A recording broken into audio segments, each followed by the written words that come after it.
Leanne Wood, and I'm host of the KBIS Next Stage. Before we start the Language of Luxury panel, we have a special introduction today from co-founder of Wealth Quotient, David Friedman. David is considered one of the world's leading experts and authority on the global, ultra-affluent, and high net worth market. He's a noted and sought after speaker in trends impacting the ultra-affluent, along with strategies for accessing and engaging with them. David is going to set the stage with a brief overview and some research on the luxury consumer. Then David is going to switch hats and sit down and join in the conversation with fellow panelists, Julie Felpel, founder and CEO of Realm, and Brian Brown, principal designer of Brian Brown Studio. The moderator for today's discussion is Catherine Given, style director at Luxe Interiors and Design. David, welcome, and please join me on the stage.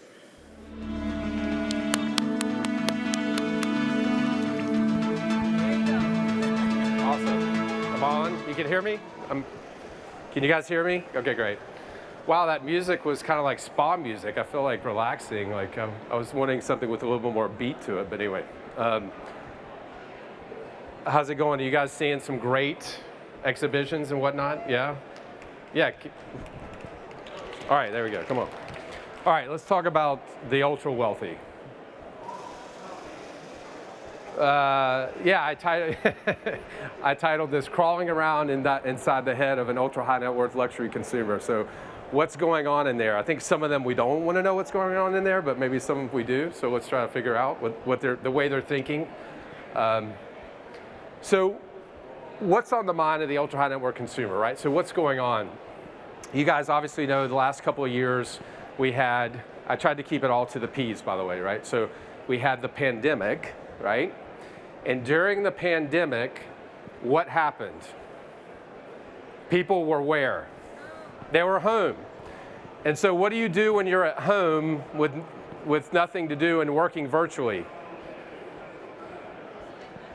You spend money, so that's one thing, right? What? Buy stuff. You buy stuff, right? You think about your life, right? You think about like what you were doing at work. So one of the things we saw was people started to think about their priorities. What's important? Should I stay with my family? Some people wanted to get out of the house. Other people wanted to spend more time in the house, right? Some people are like my kids were driving me crazy with the distance learning, right? So people paused. They thought about reprioritizing their life, and then they pivoted. And so we did that. Manhattan, 20 years. We bought in Sag Harbor in the Hamptons 5 years ago. And last year, guess what we did?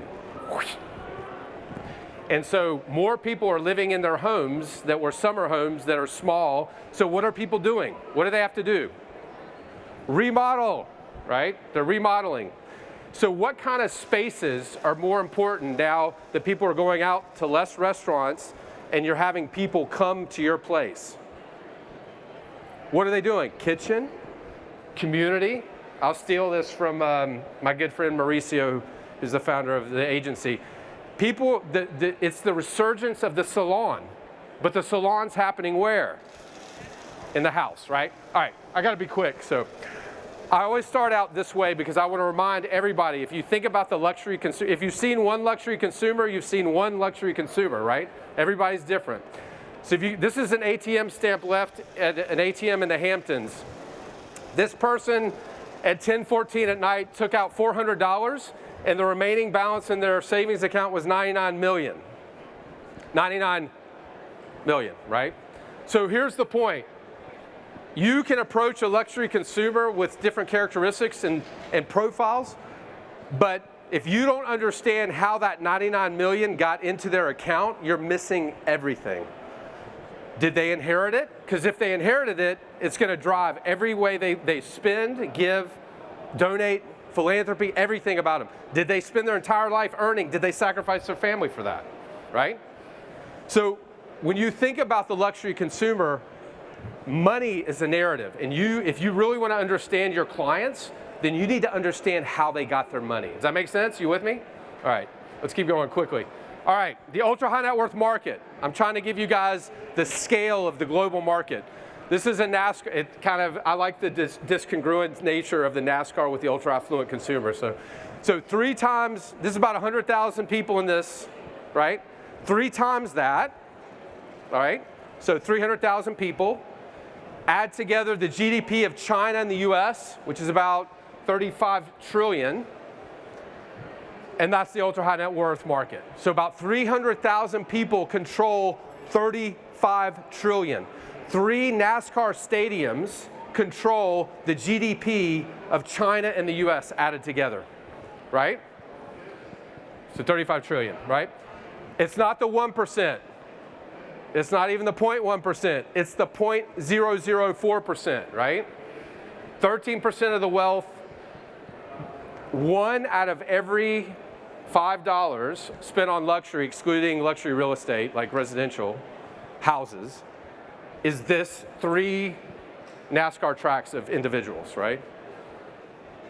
Super highly concentrated, but that's not your real market, right? By the way, I co-founded a company called WealthX. That data was from WealthX. So we created the most accurate data on that, but that market really doesn't matter. Why? Because what's the number one way that everybody here gets your new clients? What is it? Referrals, right? If someone's referred, 5 times likely to convert, they stay with you the longest and they spend the most, right? So it's all about referrals. I call this the wealth graph. The wealth graph is the interconnected social graph of your top clients segmented by how many rich people they know, right? So this is the wealth graph of Steven Schwarzman. Do you know Steve Schwarzman? He's a billionaire private equity guy. He alone is connected to 447 people through boards, relationships, first degree.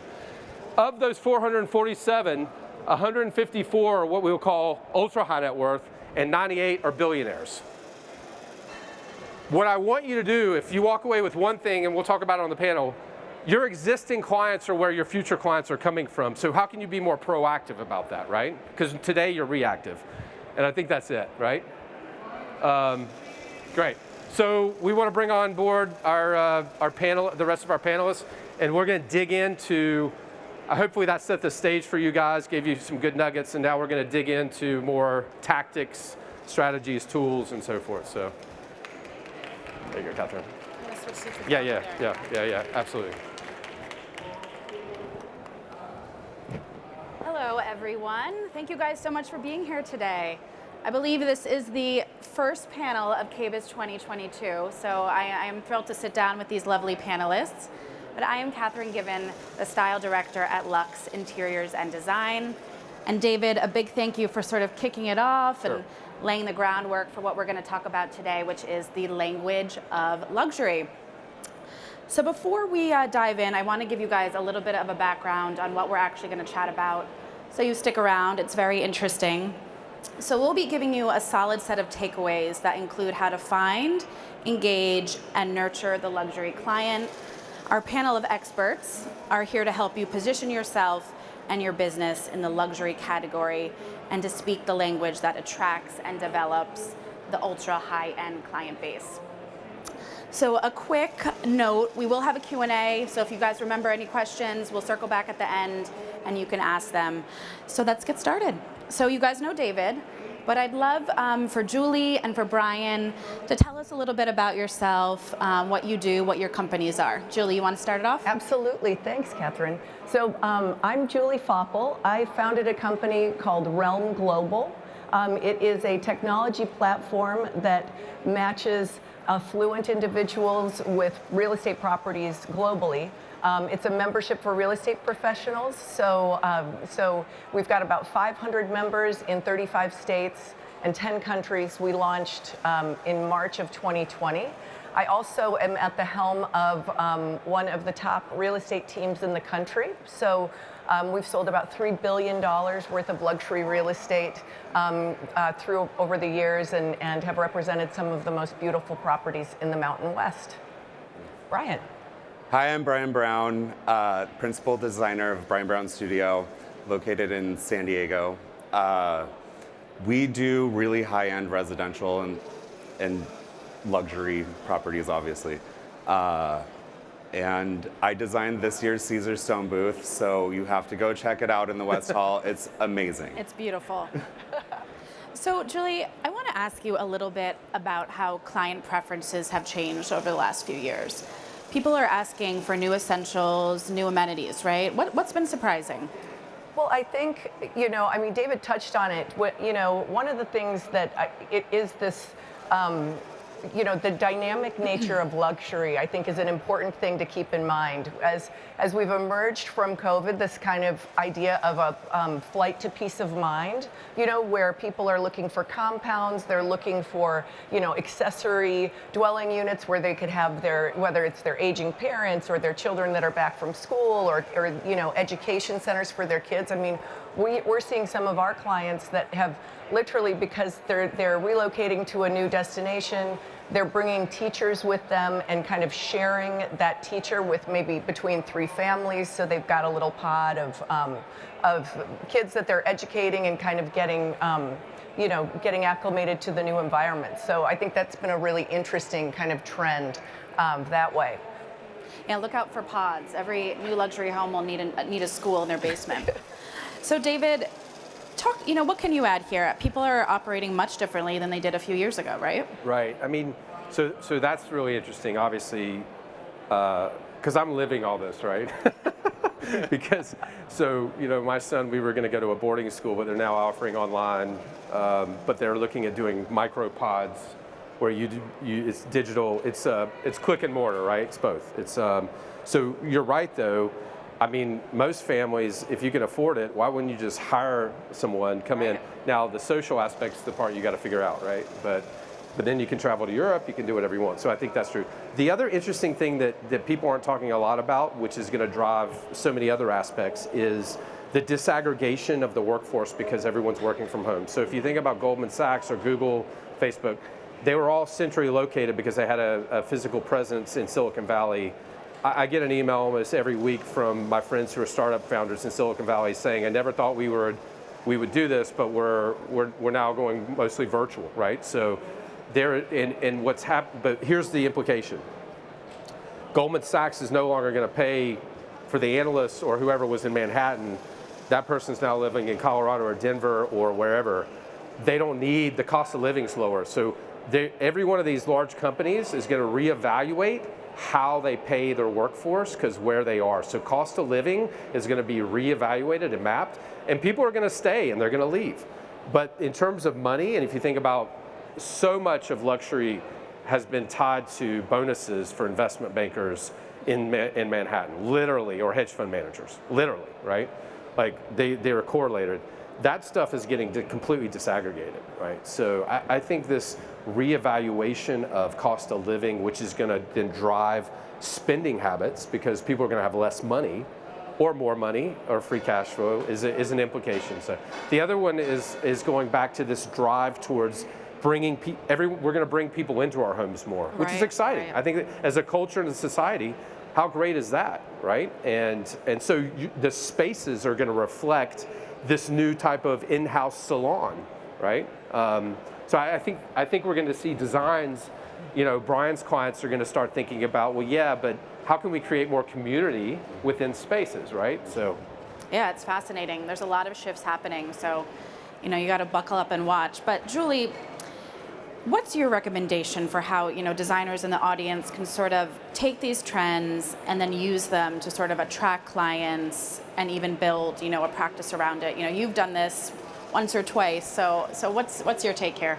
So I think what we're seeing is this lifestyle migration, right? So people are coming into different environments, different destinations, and I look at it like all of us that are service providers, we really are the ones that are the stewards of we're like the camp counselors, so we're the ones that kind of have to teach them what it's like to live in our place. You know, I mean, it's like Brian creating a beautiful space and you know, making it something that's comfortable for them. But then also, it's more about like teaching them what the rest of the community is like, and really transcending just your profession. You know, I think it's so much more about getting them introduced to a sphere of friends, a philanthropic cause, a new hobby, a new yoga studio. You know, some of the things that people go, oh my gosh, you know, it has absolutely nothing to do with real estate or interiors, but it has everything to do with how they live,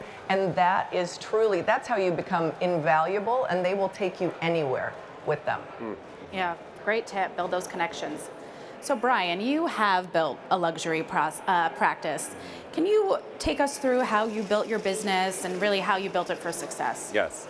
So I didn't start out in the luxury market. I knew that's where I wanted to be. So you can't just, if you're beginning, you're probably not going to start at the ultra high wealthy. You're probably going to start upper middle class. So in all those projects, you have to do your best. You have to do your best work, because those people have friends that have friends that have friends in other places. So if you can make, you know, like a McMansion look great, you know, someone's going to notice that and see, oh, it's not just all drywall, you know. So that's one thing. Also, I really recommend getting your marketing in line before you start. So what helped me is I bought really expensive business cards. I spent money for someone to create my logo. I spent money for a website. You have to look as legit as possible when you start. First impressions, right?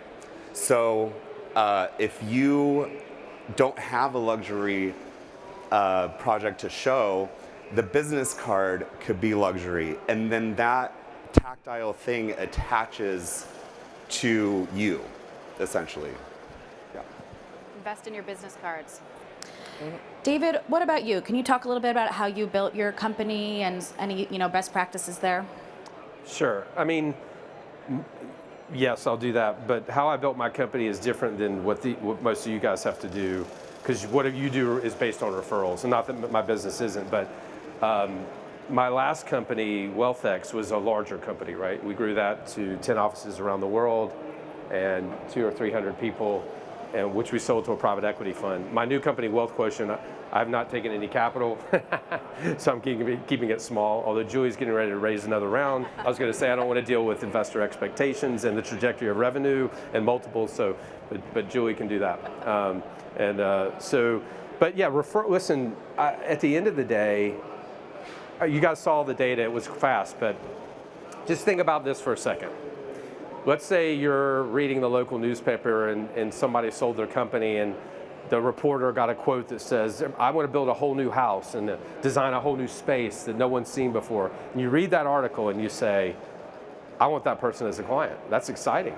You know, I should work with that person. If you try to get to that person directly, you create a probability of success mathematically, right? If you go in through a referral, someone that knows them, you increase your chances of getting that person as a client by 400 to 500%, 5x, so basically. And you got, most people, you're getting referrals, you know, doing your best is table stakes. You got to do that, right? If you don't have that, you're done. But most people are getting referrals in reactively, right? But referrals, using referral networks are critical and important. And I think we're going to get to tactics later, so I won't kind of reveal everything. But even for my own business, because I work with luxury brands and private banks, so those are my biggest clients, like on Madison Avenue, or private jet manufacturers. Even, you know, if we go back and look, the biggest clients we have are ones that came through referrals, right? Because there's that layer of trust. Right. Trust is everything. And what a referral does is it conveys trust on you from someone else. Because if you're an ultra wealthy individual, everybody's coming at you. Everybody wants something from you, right? And that's what drives this schizophrenia between spending $1 million on design and kitchens and what's this fee for $5 here? Why is this here? What's on this invoice? And it seems schizophrenic, but it's not. It's because they feel taken advantage of. They feel like everybody wants to, so that $5 fee becomes like, is that something, is someone taking advantage of me? What is that, right? It appears schizophrenia, but it's a different economic mindset, right? And everybody has those stories, right? You all have them. They flying on a helicopter or whatever it may be. And they're like, what's this $50 charge here on page 3 of the invoice? Like, why is that there, right? So People they're know not. what's happening. Yeah. They're frugal. They're not cheap. They're frugal, right? Yeah. Julie, any last words about, sort of getting started? Any tips for building your business?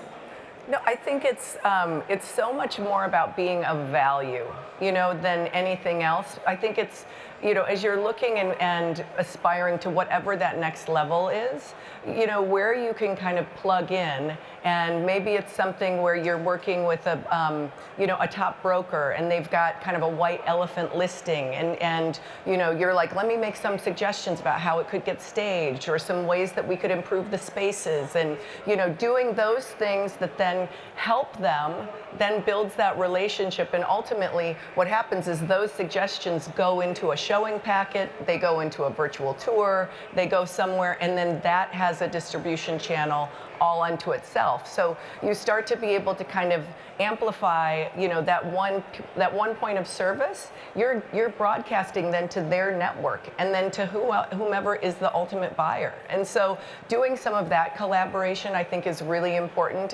and it really helps you get your message out there for a fairly insignificant investment. Certainly. That's a great idea. So, we have these tips for, attracting luxury clients, but then how do you retain them and engage them? And I know there's some sensitivities, that you need to take into consideration, and it's sort of a nurturing process. But Brian, what's your advice? So I think what has made me very successful is that I'm very honest with people. Like the $50 invoice charge. There is a complete description of what that is. We bill on an hourly basis, and so each time log that we do has exactly what we did, and very detailed, so they can see, oh, they really did spend time and money on that, because they do pay attention. So that's one thing. Also, you need a set of systems for your projects and your business, so you know what's going on every step of the way of that project in your budget. Lost my thought. So yeah, you need to set the expectation for them. You say in your contract, this is how it's going to go. Of course, there may be some back and forth. They want to work a little bit differently, but don't let them take it completely over, because it has happened to us and it has not gone well. So they need to trust you, but you need to earn and build that trust. And then once you have that, you'll have them forever. It all comes back to trust. Very important. Trust. David, anything to add for, holding on to your clients, for retaining them? Yeah, a couple of things. So I think what he said so good, which is transparency builds trust. So you need to be, there can be bad transparency, like, but you've got to earn the right to be heard. It's not easy, because what he just said is you have to walk the line between bespoke and having your own voice. Because if you're totally bespoke and you let them take the whole thing, like he said, it's going to be a disaster, because they don't know what they don't know. But on the other hand, you've got to be able to incorporate it. So the challenge you have is you've got to be able to navigate between making them feel like it's customized and customizing it, but they're hiring you for your own voice, right? So it's between those two. Anyway, let me give you 2 key tactics and skills. Whether it's a billionaire or somebody worth 5 million, it's human nature. And I would put my son in the room with Bill Gates versus the top bankers at JP Morgan, and he would win, and he's 12 years old, in engaging him. The skill set is asking great questions. We just don't do it enough. We walk in and we sell, we throw up, and I call it show up and throw up, right? Because we're passionate about what we do, we love it. One of the things we coach, because we coach different salespeople, ask, before you get to a place, before you meet with a prospect, have 5 great questions that have nothing to do with what you're selling, your brand, platform, or whatever it is, that have to do with their passions, their hobbies, and their interests. Those 5 questions will build more trust more quickly than anything else, right? So that's an easy one. Everybody here, you can walk away and make a decision from now on, and your existing clients do it. It will deepen your relationship. So you want to keep them. How do you get, because you want to have conversations outside of the design as well, right? Outside of your product, outside of, So 5 great questions for every meeting, right? The other thing is have it in your head that you're going to focus on their passions, hobbies, and interests, because translating the design elements will, the more you understand what they're passionate about, which may have no direct connection to design, the more you can become the bridge and translate. You're passionate about whatever it may be, impact investment, or whatever it may be. Your job then becomes translating that into the design elements, for example, right? So passions, hobbies, and interests, ask great questions. Those are two things. Everybody here can do that. The third is graduating to a next level for everybody, and that is if you want to start being proactive about getting new clients, and you have to do it the right way, and there's a way to do it. We're not going to get into it, but you want to ask for a specific request in a referral. That's challenging. Most people are scared of that. They think they're going to offend their client. But that's kind of the next level of getting into luxury and getting, because when you ask your client, do you know anybody that's looking for a designer or whatever it may be, life insurance, fill in the blank, here's what they're going to say. Let me think about it and get back to you. And then they never will because they are busy, and it's not their responsibility to figure it out. But you can prime the pump and be proactive, but it's a skill set, and you have to earn the right before you do that. But that will unlock your ability to grow in a more proactive way. By the way, without selling. You're not selling, but you're taking control of growing your business. So those are 3 great tips. Super tips. Everybody can do those. So I want to kind of circle back. Brian, Yes. So when you have your first meeting with a prospective client, at least for me, I do not make it about the project. It's all about what David just spoke about. And it really does set the stage and builds the trust. I do not give any tips on what they should or should not do, because you can also get in trouble that way promising something that can't happen.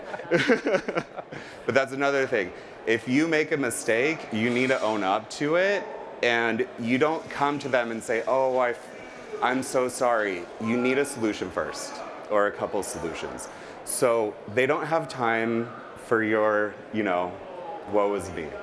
Have a solution or a couple, and they'll choose the best option for them. Great advice. Just to hitchhike on that, think about what he just said, which is and that's one of the reasons why he's been successful. In your first meeting, don't talk about a project, right? Because they're going to expect you to sell it. And you can be the one person in their life that shows up that's not selling to them, because everybody else is selling to them, right? So. And I don't charge for it either. That's a key thing. A lot of people lose business from charging a fee for the first meeting, and it's like, well, I don't even know if I want to hire you yet, so why am I already spending money, right? So I do want to get into some specific tools, and tactics that we use. I think in a prep call, Julie, you mentioned Material Bank and some other, strategic alignments. Can you expand a little bit on that? Yeah, I think it's, again, it goes back to when you're establishing your trust mark, you can look to others that have already kind of done a lot of the groundwork and elevate your own game. So whether it's being aware of something, like a Material Bank, which is, an incredible resource for designers that ships, any of those materials that you might be recommending that they might want to be able to see, touch, feel, that ships right to your client's home. And it's just an incredible added service, and it shows sophistication and having those kind of alliances. Again, when you think about what we've all just been through and the fact that, there's a lot to be said about people traveling and how intentional it is when they get on a plane. And the more you can provide them peace of mind, the more you're building loyalty to your brand, and the more you're building loyalty and trust that David and Brian both talked about. Because you look at it in terms of uncertainty is the thing I think that is the enemy of progress, right? Where people won't do anything. They won't make a buying decision. They will just kind of stay, especially high net worth or ultra high net worth. And so the more certainty you can give them, whether it's using something like a material bank or whether it's, providing virtual tours or renderings or, it comes down to those in-person meetings, but when they go away, especially when you're designing in a destination, they go home and they want to have a sense of well-being, and all of those things add up in the equation. Brian, are there any programs that you're using daily you think that could be helpful for people out here? Yeah, we use a interior design business software. There are many out there and they're all really great. It just, you have to figure out which one works for you best. But tracking your time every day, sometimes you'll do it in a week or two, but then you forget what you exactly did if you didn't write it down. So getting in the habit of doing that every single day will be very beneficial.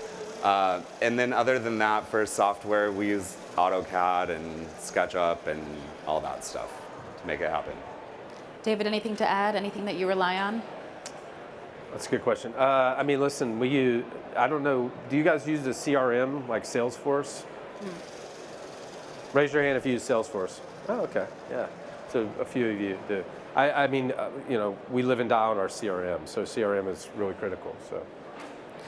So I want to kind of wrap it up with some best practices, things that you guys are integrating. It can be daily, it can be big picture ideas, but what, just some ideas that you can give people out here for best practices to rely on. Julie, you want to kick it off? Sure. I think, again, it goes back to the story that David started to tell kind of in his initial presentation about, make sure that you're paying attention to the trends, make sure that you're being mindful of kind of the dynamic nature of luxury and how it's evolving. I think a lot of times people make judgments on how you live on how they want to live. So if you have them into your home, and now I think that's kind of more chic and more prevalent than ever, entertaining graciously, having a beautiful table, having, really bringing them in. I think a lot of times, it's something where luxury can be so much more inclusive as opposed to exclusive. So if you love car collecting, or you're a connoisseur of wine, or bring your clients into those experiences, because sharing that, even though they may not adopt that as something that they're passionate about, shows your sophistication. It builds community and kind of that feeling of affinity, and ultimately, people don't work with us because of what we do. They work with us because of who we are. And I think that that's a really, really important thing to kind of keep in mind. I didn't say that. Bruce Turkel, who's an amazing branding expert, said that. I have to give him credit, but it's such a poignant statement, and so the more that you can kind of help them experience how you live, I think that's the ultimate best practice. That's a good point. Sorry, what was the question again? I got so lost in what you were Julie, saying. great point. We're talking about best practices, just things that you can integrate, every day. I think one of the biggest things that you need to consider is their privacy. I have some clients that won't let me photograph their homes, and they are beautiful and they could be in a magazine, but they will never see the light of day, and you have to be okay with that. Privacy is a big one. Setting that expectation again, yeah. I would just hitchhike on that. So I can't remember who said it. I'm not going to take credit for it. I think it was my former co-founder. But so privacy is the new luxury, right? So privacy physically, so the compound, digitally also, which is a bit ironic since my last business was writing dossiers on wealthy people around the world, but yeah. Anyway, but so privacy I think is really important, and respecting that, and but going back to the concrete thing we already said is one thing that will never be wrong is asking great questions.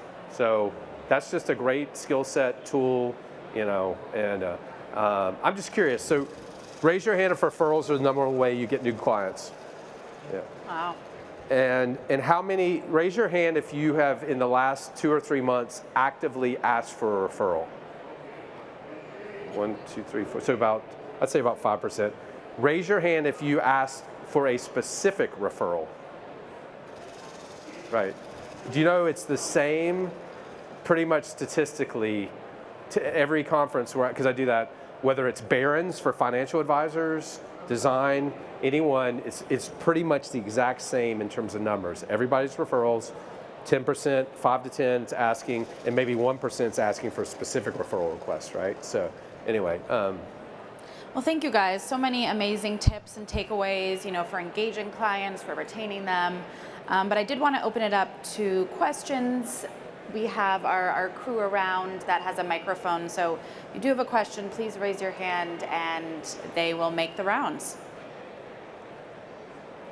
Or you can just call out.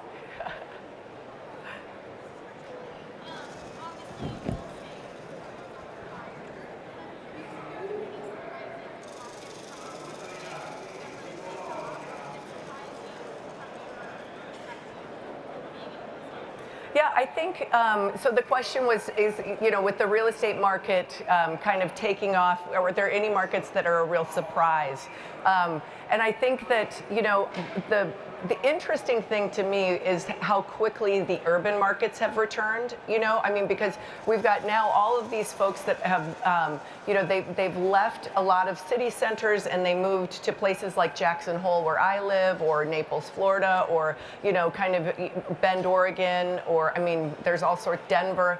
But the fact that now everybody is kind of coming back into the urban environments, whether it's New York or San Francisco, they're owning more homes. That's the thing that I think is really interesting, is that the affluent, it's not like they're selling one and replacing it. They're just going to own more because they want to be able to control their own destiny.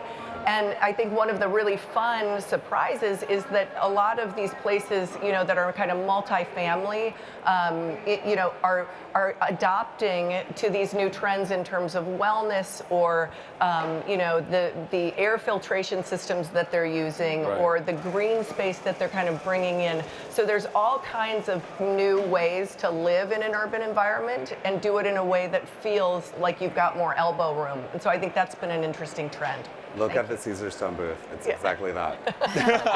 I would just say what we saw during the pandemic was, I called it the de-urbanization, right?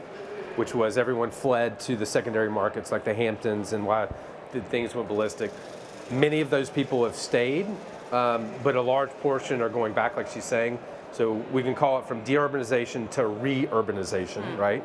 So a lot of our friends went back. Now they're wondering whether they're going to stay, because in Manhattan, for example, there's been crime and trash, and like some of the infrastructure is not the same, right? So, but everybody's moving to Florida and Texas, right? So That's for sure. Yeah. For tax reasons, or Puerto Rico, if you're a hedge fund manager, so. Well, keep your hands raised. I see we have a microphone over here.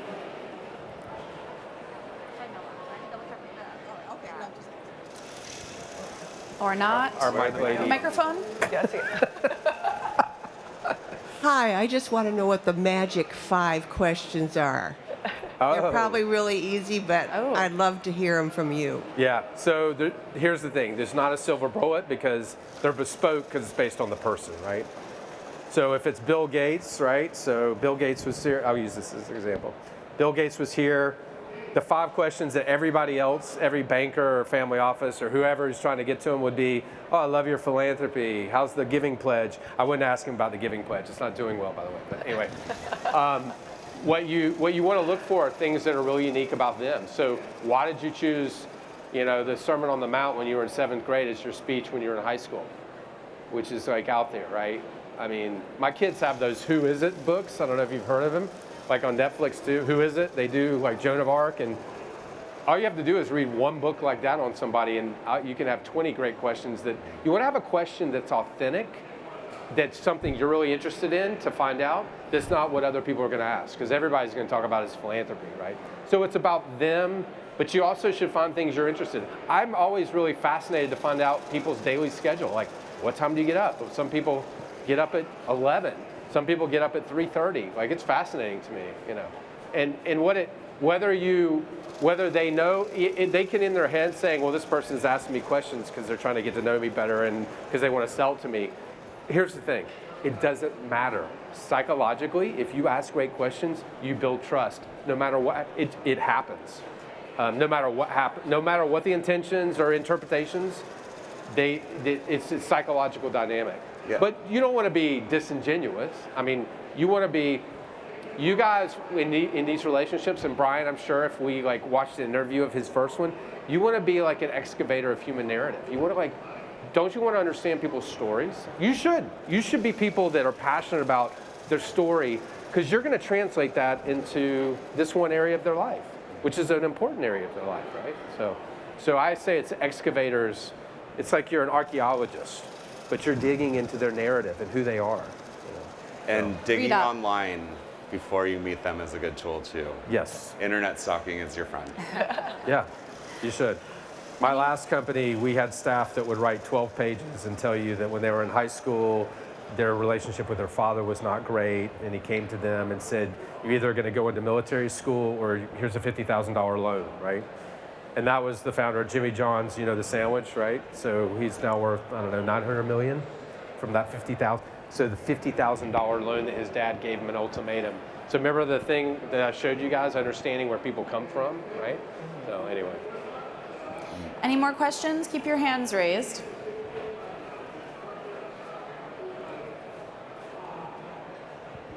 I actually have a question for Brian, and it's more of like advice as organizing a project.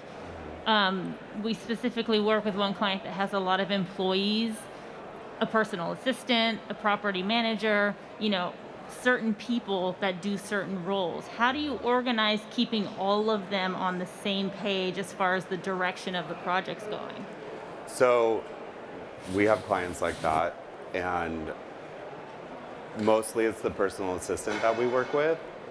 And I think the personal assistant, everything needs to go through them, and they need to communicate to the other people because they already know those people that have been doing the landscaping or, you know, property managing, whatever it is.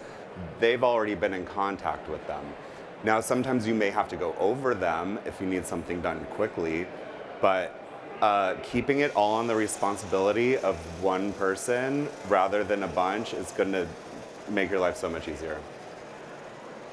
Okay, I think we maybe have time for one more. Someone all the way in the back. And while you're pointing at him, just hitchhike on that. Another great low-hanging fruit tactic is when you're asking for a referral, discuss it first with the assistant because they know the relationships, and they'll tell you he hates that person or that guy's a jerk.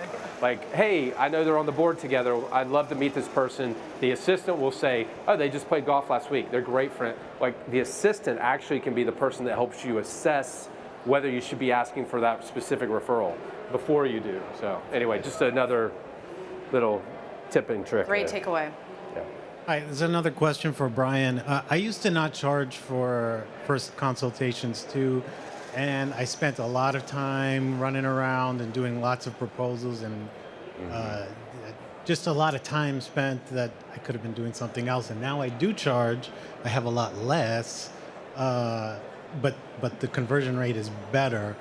Are you filtering out somehow, like so that you know that you're some kind of There's qualifying before you go out and do that? There's a talk? discovery call first, obviously. So we kind of talk about light goals and what they want to do, what they want to accomplish. So then I can go in that meeting knowing, okay, this is what they want to do, and I can see the space and know, you know, what they want to do. But for me, my conversion rate in not charging is like 95%.